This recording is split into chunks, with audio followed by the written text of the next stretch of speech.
할렐루야. 옆 사람하고 인사합니다. 사랑합니다. 축복합니다.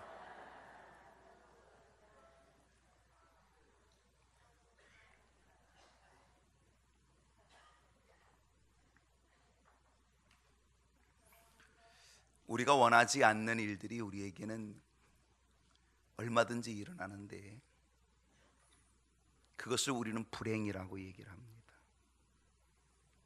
오늘 성경에 보게 되니까 어느 한 가정에 불행한 사건이 일어나게 된 것이 기록되어 있습니다.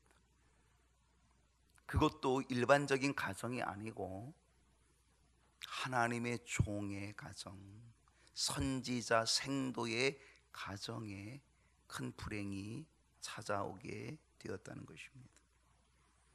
이 불행이라고 하는 것은 어떤 특정한 사람에게만 찾아오는 것은 결코 아니라 모든 사람에게 이 불행이 찾아온다는 것입니다.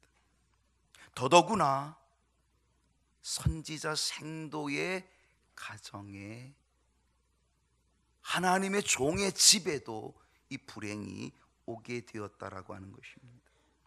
어떤 불행입니까? 죽음이라고 하는 불행이 오게 됐습니다. 이 선지자의 생도가 죽은 것입니다. 이 사람은 가장입니다. 남편입니다. 두 아이를 가지고 있고 아내를 가지고 있는 하나님의 종의 훈련을 받고 있는 선지자 생도의 가정이었습니다. 근데 그 가정에도 역시 불행은 찾아오게 되었다는 것입니다. 하나님을 잘 섬기는 가정이었습니다. 하나님을 위해 몸 바치고 모든 것을 바치고 준비하면서 살겠다고 결단한 그러한 헌신된 가정이었습니다.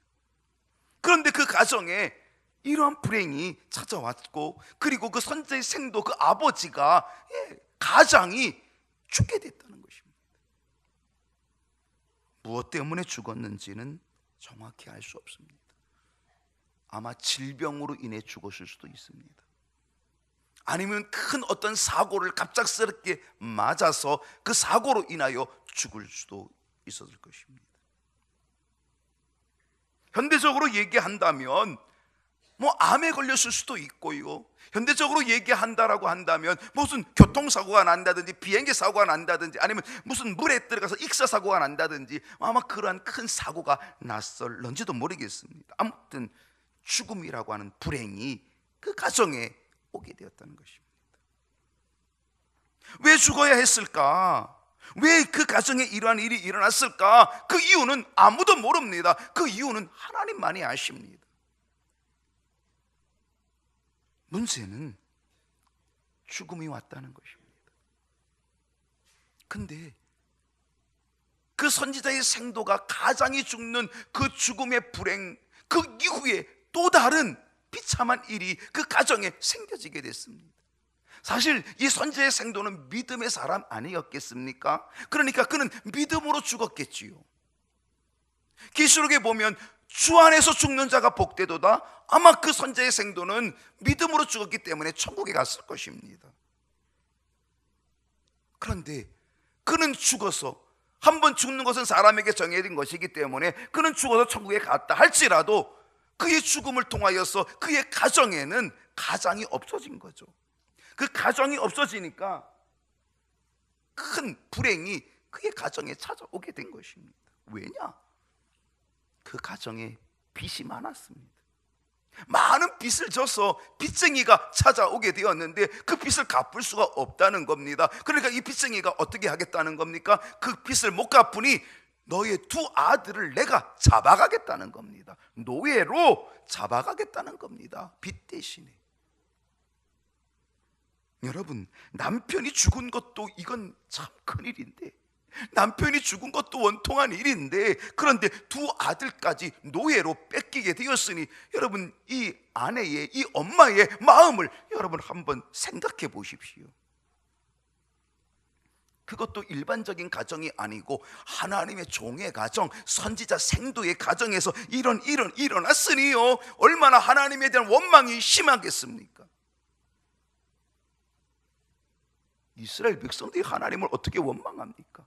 하나님, 우리 하나님이라고 그러더니, 하나님 당신의 백성이라 그러더니 고작 인도해내는 게 이것밖에 안 됩니까? 그리고 그들은 광야에서 얼마나 원망합니까? 홍해바다에서 얼마나 원망합니까? 안 믿는 사람이라면 아마 원망도 안 할 겁니다. 아이고, 내 팔자가 그런가 보다 라고 생각했을지 모릅니다. 그런데 하나님의 백성이라고 하는 이스라엘 백성들, 야, 하나님이 우리를 택했어, 하나님이 우리를 구원해냈어, 이렇게 자부심을 가졌던 그들이, 근데 하나님이 고작 우리를 이따위로 인도해? 하나님에 대한 원망과 불평 얼마나 많습니까? 그 원망과 불평 때문에 그들은 일주일이면 들어갈 수 있는 가나안 땅을 40년 동안 헤매야 들어갈 수 있게 된 것 아닙니까? 여러분, 사실은 이 가정이 하나님을 원망해야 될 가정 아니겠습니까? 하나님을 잘 섬긴 가정입니다. 하나님의 종의 가정입니다. 선지자 생도의 가정입니다. 모든 걸 다 헌신한 가정입니다. 그렇다면 하나님이 잘 되게 풀어줘야 되는데, 아니, 선지자의 생도는, 가장은 갑자기 죽게 되고 두 아들은 노예로 팔려갈 판에 생겼으니요, 정말 하나님을 원망할 수밖에 없는 처지가 아니겠습니까? 여러분, 오늘 우리에게도 이런 상황이 얼마든지 올 수 있습니다. 오늘 우리에게도 이런 환란이, 이런 시련이, 여러분, 이런 불행이 우리에게도 얼마든지 올 수 있습니다. 여러분, 이 환란이 올 때 우리는 어떻게 할 것입니까? 하나님이요, 내가 이 환란 속에 어떻게 하면 좋습니까? 여러분, 이스라엘 백성들 하나님을 원망하고, 내가 하나님을 섬기고 하나님 앞에 헌신을 얼마나 했는데 하나님이 고작 나를 이렇게 인도하시냐고 우리가 원망할 수 있는 길을 갈 수 있겠죠. 근데 여러분, 이 여인은 어느 길을 갔습니까? 원망의 길을 간 게 아니라 그는 하나님의 종을 찾아가는, 하나님을 찾아가는 길을 택하였다는 것입니다. 여러분, 환란이 있을 때에 여러분 결단을 잘해야 됩니다. 내가 어느 길을 갈 것인지, 내가 불평의 길을, 내가 불만의 길을 갈 것인지, 아니면 그래도 하나님을 의지할지, 내가 하나님을 붙잡을지, 내게 비록 불행한 일이 있지만, 하나님의 종의 가정에도 이렇게 불행한 일이 있지만, 그런데 내가 이 불행 속에서도 내가 하나님의 길을 갈지 결단해야 됩니다. 오늘 이 아내는 결단을 잘한 겁니다. 어느 길로 갔습니까? 엘리사 선지자를 찾아갔습니다. 믿음을 버리지 않고 원망 불평하지 않고 정말 인내하며 하나님의 종을 찾아갔습니다. 하나님의 선지자를 찾아갔습니다. 믿음의 길을 버리지 않고 배반하지 않고 그 길을 걸어갔습니다. 그랬더니 하나님의 은혜가 거기에 있게 된 줄로 믿습니다. 오늘 우리에게도 불행은 옵니다. 우리에게도 어떤 일이 일어날지 모릅니다. 어떤 일이 일어나도 우리가 가야 될 길은, 우리는 믿음의 길을 끝까지 걸어야 될 줄로 믿습니다. 오늘 이 엘리사 선지자가 이야기합니다. 너네 집에 뭐가 있느냐? 기름 한 그릇 있습니다. 그래, 기름 한 그릇 있으면 됐다. 그래서 그릇을 많이 빌려오라 그래가지고 그 많은 그릇을 빌려다가 거기다가 기름을 다 붓게 합니다. 그리고 그릇이 다 가득히 기름으로 채워지고, 그래서 그것을 팔아서 빚도 갚고 나머지 두 아들과 함께 생활하라. 그래서 생활하게 되어서 그 가정이 살게 되었다는 것입니다. 여러분, 오늘 이 본문이 우리에게 주는 메시지가 있습니다. 영적인 교훈이 있습니다. 오늘 이 말씀이 우리에게 주는 영적인 교훈이 뭐냐? 어떤 교훈을 주고 있느냐? 첫 번째 교훈은, 주님을 위해 살다가 환난을 당하면, 주님을 위해 살다가 억울함을 당하면 주님이 책임져 주신다. 할렐루야. 주님이 책임져 주신다는 것, 낙심하지 마십시오.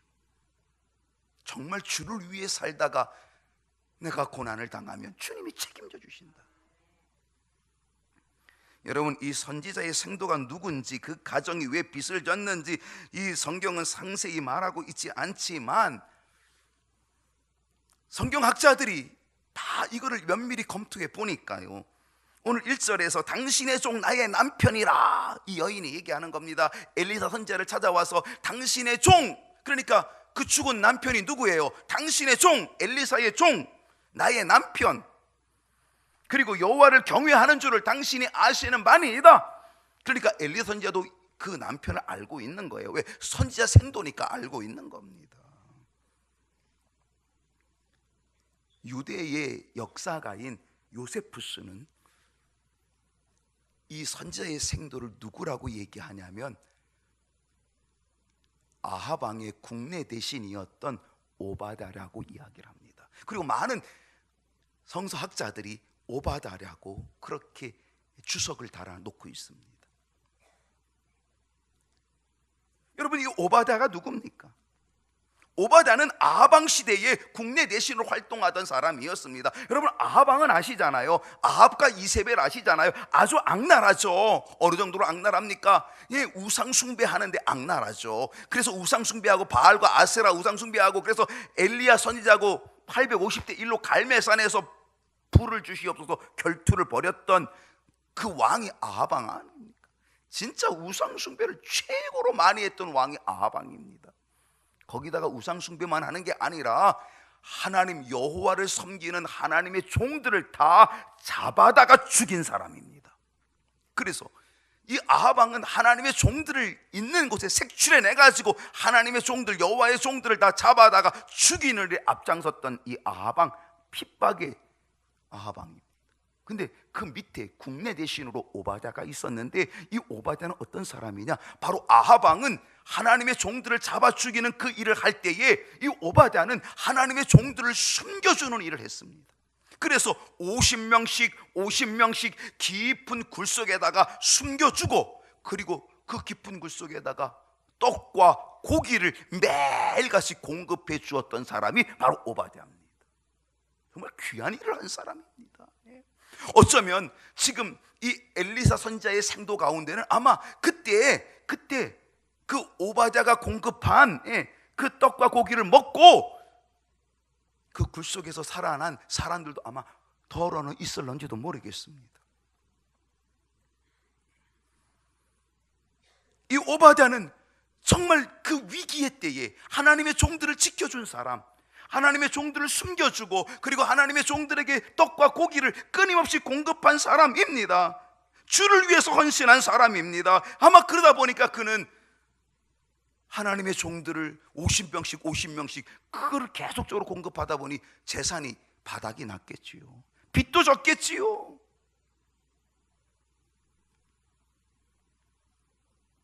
그 빚을 갚지 못하고 갑작스럽게 죽었습니다. 그러니까 그 빚이 모두 다 가족들에게 떠넘겨지게 되었고, 그리고 그 빚 때문에 두 아들이 지금 노예로 팔려갈 판이 되었다는 것입니다. 여러분, 이런 상황 속에도 하나님이 가만히 계실 수 없는 상황이 된 것 아니겠습니까? 만약에 여기서 하나님이 가만히 계시다고 한다면 하나님의 영광이 땅에 떨어지고 가리워지겠죠. 왜? 아이고, 하나님을 섬기던 저 가정 완전히 깡그리 망했네. 남편은 죽고 두 아들은 노예로 끌려가고 잡혀갔네. 하나님의 영광이 무너지지 않겠습니까? 하나님의 영광이 땅에 떨어지지 않겠습니까? 그래서 하나님이 움직이시고 하나님이 역사해 주시는 겁니다. 정말 우리가 주를 위하여 충성하면, 정말 우리가 주를 위하여 헌신하면 주님이 우리를 책임져 주실 줄로 믿습니다. 마태복음 19장 29절을 보게 되면 예수님이 이렇게 말씀하십니다. 내 이름을 위하여 집을 버린 사람, 내 이름을 위하여 형제나 자매나 부모나 자식이나 전토를 버린 자마다 여러 배를 받고 영생을 얻지 못할 자가 없느니라. 주님이 뭐 하신다는 거예요? 나를 위하여 헌신한 자 내가 보상해 주리라, 책임져 주리라. 여러분, 기적은 아무에게나 일어나지 않습니다. 기적은 정말 주님의 일을 하다가 고난을 당한 그곳에, 주님의 일을 하다가 빚진 그곳에 주님께서 역사하시는 기적을 베풀어 주신다, 그런 얘기입니다. 여러분, 주님 때문에 무슨 손해를 보았습니까? 여러분, 주님 때문에 무엇을 잃어버리셨습니까? 시편 34편 19절을 보게 되면 의인은 고난이 많으나, 정말 우리가 주를 섬기면 고난도 많습니다. 정말 믿음의 길을 지키려면요, 고난 많습니다. 겸손히 주를 섬길 때 괴로운 일이 많다는 거예요. 겸손히 주를 섬길 때 괴로운 일이 많지만, 여러분, 그러나 의인은 고난이 많지만 여호와께서는 그 모든 고난에서 그를 건지시는도다. 하나님이 건져주신다는 거예요. 하나님이 책임져 주신다는 거예요.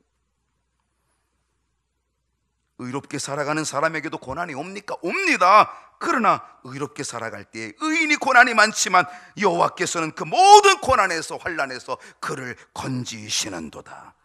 어떤 방법으로든지 하나님이 책임져 주시고 도와주시고 건져주시는 은혜를, 기적을 주신다는 거예요.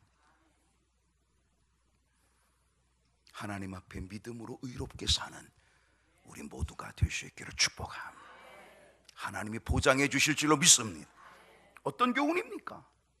오늘 이 말씀이 우리에게 주는 두 번째 교훈은 하나님의 은혜는요, 은밀하게 임한다는 겁니다. 은혜는 은밀하게 임한다.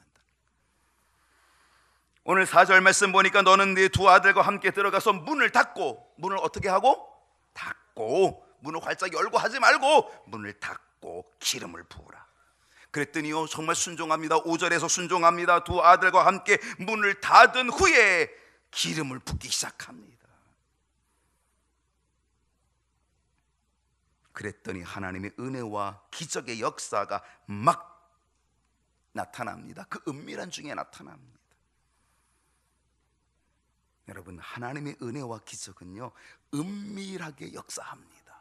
은밀하게 나타납니다. 열왕기상 17장을 보면요, 이 엘리야 선지자의 선생님이었던 엘리야 선지자 이야기가 나옵니다.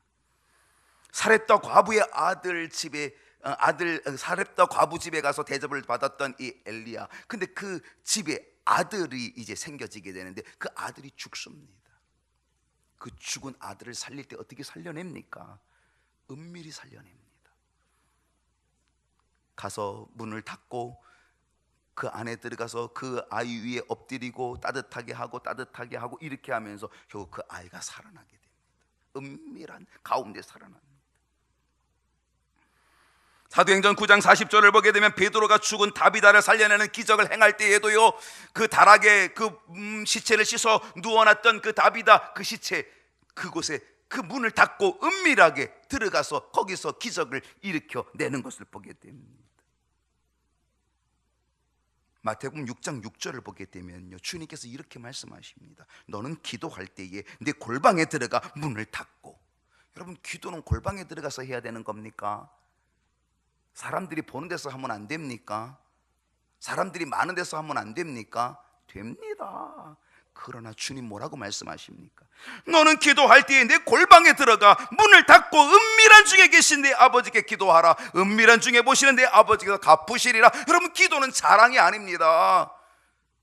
나 기도를 이렇게 잘한다고 뽐내는 게 아닙니다. 기도는 하나님, 은밀한 하나님 앞에 내 모든 소원을 아뢰는 거죠. 은밀한 관계 속에서 하나님께 아뢰는 거죠. 그 속에서 하나님이 은밀한 중에 보시는 하나님이 갚으시리라.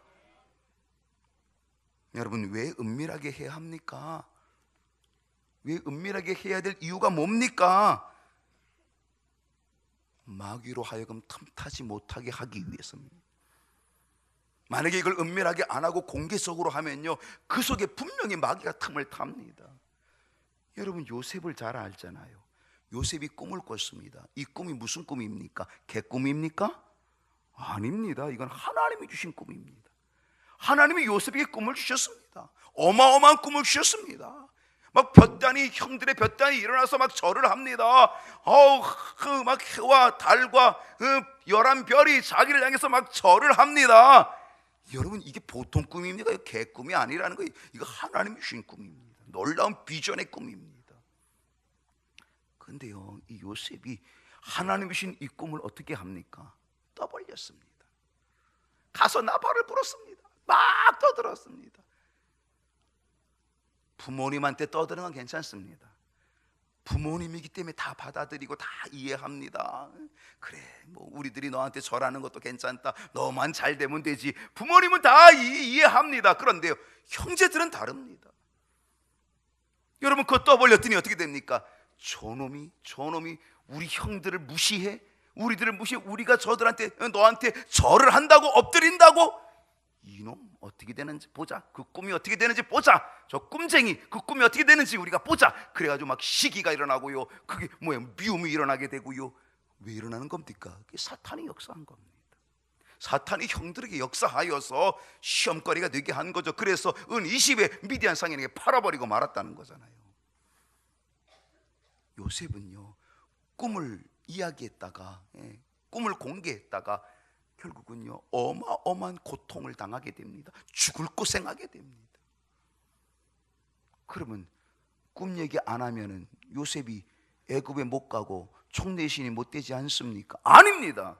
꿈 얘기 안 하면 하나님이 다른 방법으로 총리 대신 되게 하십니다. 죽을 고생 안 하고 총리 대신 되게 하는 하나님의 역사가 또 일어나는 거죠. 하나님의 방법이 있는 거죠. 사탄이 틈을 탑니다. 은밀하게 해야 되는 거죠. 왜 은밀하게 해야 합니까? 그것은 하나님께 집중하기 위해서입니다. 하나님께 집중하기 위하여. 여러분, 오늘 우리의 예배도 하나님께 집중하기 위해서 정말 우리가 마음을 다하느니 얼마나 중요한지 모릅니다. 만약에 은밀하지 않고 공개적으로 하고 많은 사람이 있다면요, 하나님께 집중을 못합니다. 왜? 사람을 의식하기 때문에. 하나님께 집중이 안 됩니다. 오늘 우리는 하나님께 집중해야 되거든요. 그래서 은밀하게, 오늘 예배도 여러분 1대1의 관계, 하나님과 은밀한 1대1의 관계가 되어서 예배가 하나님께 연락이 되어야 된다는 거죠. 방해받지 않도록 하나님께 집중해 은밀한 거죠. 왜 은밀하게 해야 합니까? 교만에 빠질 수 있기 때문입니다. 은밀하게 아주 공개적으로 하면 사람들이 와, 대단히 능력이 있다, 와, 이런 기적을 일으켰네, 그렇게 되거든요.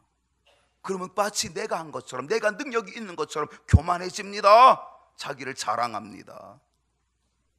그래서 은밀하게 해야 됩니다. 은밀하게 하면 내가 자랑할 게 없습니다. 교만할 게 없습니다. 왜? 그것이 누가 한 건지를 알기 때문입니다. 나와 하나님과의 관계 속에서 내가 한 게 아니라 하나님이 하신 것을 내가 알게 되기 때문에 내가 교만할 수가 없습니다. 겸손할 수밖에 없는 것입니다. 그래서 하나님의 역사는 은밀하게 나타나는 겁니다. 아무도 보지 못하게 일어난 것, 아무도 보지 못하게 문을 닫고 은밀하게 진행시킨 것을 볼 수가 있다는 사실입니다. 그렇습니다. 하나님의 은혜는 비밀입니다. 아무에게나 주어지지 않습니다. 천국도 비밀이고 믿음도 비밀이고 진리도 비밀이고 영적인 세계가 비밀입니다. 육신의 사람은 이 영적인 세계를 알 수가 없습니다. 영의 눈이 열린 사람만이 이 천국의 비밀을 알 수 있게 된다는 사실이죠. 여러분, 하나님은요 마술사가 아닙니다. 마술사는요 사람들을 현혹시키기 위해서 공개적으로 사람들을 모아놓고 마술을 하지만, 와 하는 것 하지만, 하나님은 그것 아닙니다. 하나님의 역사는요 은밀히 나타납니다. 여러분, 진짜 큰 일을 하는 사람은요 공개하지 않습니다. 은밀히 합니다. 현대자동차 연구팀들이요, 우리 이거 합니다, 다 공개합니까? 안 합니다. 아주 그 연구팀들이 비밀리에 합니다. 삼성 연구원들이요 그 개발하는데, 우리가 이거 합니다, 공개합니까? 안 합니다. 아주 비밀스럽게 잘 합니다. 그리고 나중에 빵 터뜨리는 겁니다. 사전에 알려지면 방해를 받습니다. 사전에 노출되면요 다 뺏겨버리고 맙니다. 잃어버립니다. 여러분, 은혜를 잊기를 원하면 우리는 하나님과의 은밀한 관계를 가져야 될 줄로 믿습니다. 정말 은혜를 잊기를 원하면요 우리는 사람을 만나는 거 우리는 절제해야 합니다. 사람 만나는 거 절제해야 합니다. 왜? 사람을 만나다 보면 하나님과의 만남이 소홀히 되기 때문입니다. 여러분, 오늘 교회 오지 않았습니까? 오늘 이 교회도요, 여러분 왜 오셨습니까? 교회 왜 오셨나요? 사람 만나러 왔나요? 친구 만나러 왔나요? 그럼 그거 꽝입니다. 그 사람에게는 능력이 없고 기적이 없고 은혜가 없습니다. 여러분이 지금 뭐하러 만나요? 주님을 은밀히 만나기 위해서, 주님을 은밀히 만나기 위해서 온 사람은요 그 사람에게는 은혜가 있고 능력이 있고 기적이 일어난다는 사실이죠. 기도하러 왔으면요 기도하는 일에 전념해야 됩니다. 예배에 전념해야 됩니다. 사사로운 말을 삼가야 합니다. 우리가 자꾸 말을 많이 하면요, 하나님과의 말이 없어지게 되니까 은혜가 없습니다. 말씀을 들을 때는 전심으로 들어야 합니다. 다른 일에 분주하면 하나님의 은혜 임하지 않습니다. 여러분, 교회에 오는 것이 봉사하러 오는 게 아닙니다. 밥하러 오는 게 아닙니다.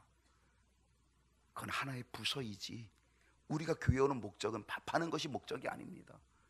우리가 교회에 오는 것은요, 예배 드려서 그 예배 속에 은밀히 계신 하나님을 만나는 것입니다. 그게 목적입니다. 사람 만나는 게 목적이 아닙니다. 사람을요, 교회에서 깊이 만나면 하나님 만나기 어렵습니다. 하나님 만나기 위해서 은밀히 보시는 하나님과의 관계가 바로 서야 될 줄로 믿습니다.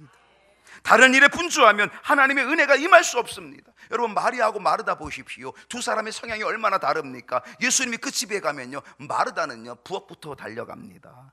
떨그닥거리고 부치게 만들고요, 감자 막 썰어서 막 그냥 감자 찌고 고구마 찌고 그냥 막 난리법석을 막 합니다. 그런데 마리아는 뭐 합니까? 저기 예수님의 발 앞에 앉아가지고 말씀에 집중합니다. 이 마르다가 가만히 보니까 자기만 바빠 죽겠고 땀이 뻘뻘 나는데 이 마리아는 거기 앉아 있거든요. 그래서 예수님한테 저 마리아 좀 저기 나를 좀 도와주라고 하죠. 나 지금 바빠 죽겠는데 좀 도와주라고 해주죠. 저기 앉아가지고 말씀만 듣고 있습니다. 그랬더니 예수님 뭐라 그럽니까? 내버려둬라. 마리아가 좋은 거를 선택했다. 여러분, 분주하면 은혜를 받기 어렵습니다. 마리아처럼 집중해야 그 속에 은혜가 임하게 될 줄로 믿습니다. 영적인 생활 방해받지 말아야 합니다. 그래야 기적이 일어나고 은혜가 나타나고 능력이 나타난다는 사실입니다. 하나님을 은밀히 만나는 저와 여러분이 될 수 있기를 축복합니다. 그 속에 하나님의 은혜가 임하게 될 줄로 믿습니다. 어떤 교훈입니까? 세 번째, 마지막 교훈은 준비된 그릇만큼 채워진다는 것입니다. 6절 말씀 보니까 그릇에 기름이 다 찬지라, 그릇에 다 찬지라. 그러니까 그릇이 있느냐? 없습니다. 그랬더니 어떻게 됐어요? 그릇이 없나이다 하니 기름이 곧 그쳤더라. 근데요, 3절을 보게 되면 이 엘리사 선생님이 뭐라고 얘기하냐면, 야, 그릇을 빌려오는데 조금 빌려오지 마라. 조금 빌리지 말라. 빈 그릇을 빌려오는데 조금 빌리지 말라. 조금 빌리지 말라는 건 얼마큼 빌려오라는 거예요? 많이 빌려오라는 거예요.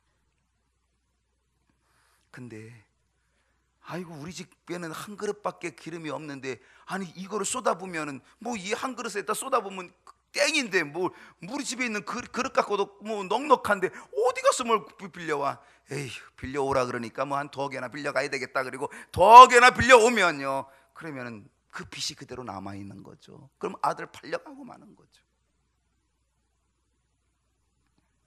그런데요, 그릇을 빌려오는데 조금 빌려오지 말라, 많이 빌려오라. 그러니까 있는 대로 많이, 얼만큼 많이 빌려왔는지 모르겠지만 있는 대로 많은 그릇을 빌려왔어요. 아마 대단히 큰 항아리도 빌려왔을지 몰라요. 그거를 갖다 부니까요, 얼마나 많이 부어지는지, 얼마나 있는 그릇마다 다 가득히 채워졌습니다. 놀라운 거는요, 얼만큼 많이 빌려왔는지 우리가 알 수 있는 거는요, 그 빚을 다 갚고 나머지로 두 아들과 생활하라. 두 아들과 생활할 정도의 금액이 됐다는 거죠. 그러니까 여러분, 그릇을 얼만큼 빌려왔는지 상상이 되시죠? 여러분, 이게 바로 믿음의 분량인 줄로 믿습니다. 여러분, 그릇은 믿음의 분량입니다. 믿음의 그릇이 커야 큰 은혜를 간직할 수 있습니다. 믿음이 커야 큰 축복의 기적을 누릴 수 있다는 사실입니다. 믿음과 기적은 정비례한다. 믿음이 크면 능력이, 기적이, 은혜가 많고, 믿음이 작으면 은혜도 작다. 믿음의 그릇이 적은 사람은요, 하나님이 아무리 큰 은혜를 주어도 감당을 못합니다. 그 사람은요, 기적을 베풀어줘도 믿지를 못합니다. 믿음이 없으니 믿지도 못합니다. 여러분, 하나님의 은혜와 축복은 무한합니다. 넘칩니다. 다만 우리에게 믿음이 준비되지 못했기 때문에 우리는 믿음의 그릇이 준비되지 못해서 그걸 내 것으로 만들지 못한다는 사실입니다. 여러분, 지금도 매일매일의 기적은 일어납니다. 하나님은 어제나 오늘나 영원토록 동일하신 하나님이라고 말씀하고 있으니 하나님의 은혜는 지금도 있다는 사실이죠.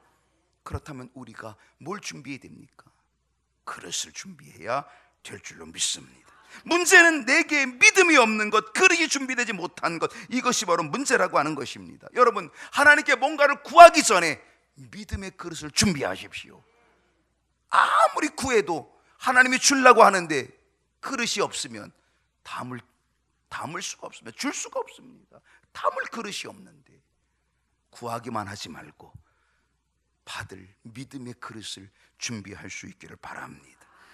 은혜 받을 준비, 복을 담을 수 있는 준비, 그 그릇을 준비해야만 하나님의 은혜가 그때부터 우리에게 내려지게 될 줄로 믿습니다. 그리고 준비된 만큼 채워지니까, 여러분 시편 81편에 보니까 내 입을 크게 열라 내가 채우리라. 크게 열면 크게 채워주신다는 거죠. 그런데 이 그릇 준비하기가 얼마나 힘든지 모릅니다. 어떤 사람은요, 이 그릇 준비하는데 3년 걸리기도 하고, 어떤 사람은 5년 걸리기도 하고, 어떤 사람은 10년 걸리기도 하고, 어떤 사람은 평생 예수 믿으면서 이 그릇 못 준비하고 죽는 사람도 있습니다. 오늘 이 시간 우리 모두 다 하나님의 은혜를 받을 그릇을 준비할 수 있기를 축복합니다. 내 자신이 그릇이 되는 변화의 역사가 일어나기를 원합니다. 하나님 앞에 합당한 그릇이 된 그 사람에게 하나님은 은혜를 베풀어 주시고 기적의 역사를 이루어 주실 줄로 믿습니다. 기적은 아무 때나 아무에게나 주어지는 것이 아니라 합당한 그릇이 된 사람에게 하나님이 부어 주실 줄로 믿습니다. 그릇이 손바닥만 하면서 큰 것만 구하고 있지 않습니까? 내 믿음은 손바닥만 하면서 큰 것만 달라고 얘기하지 않습니까? 아직도 내가 얼만큼 부족한지를 바라보고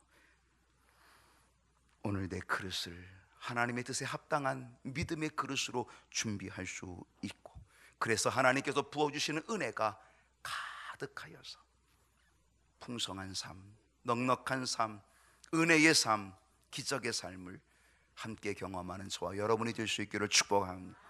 기도하십시다.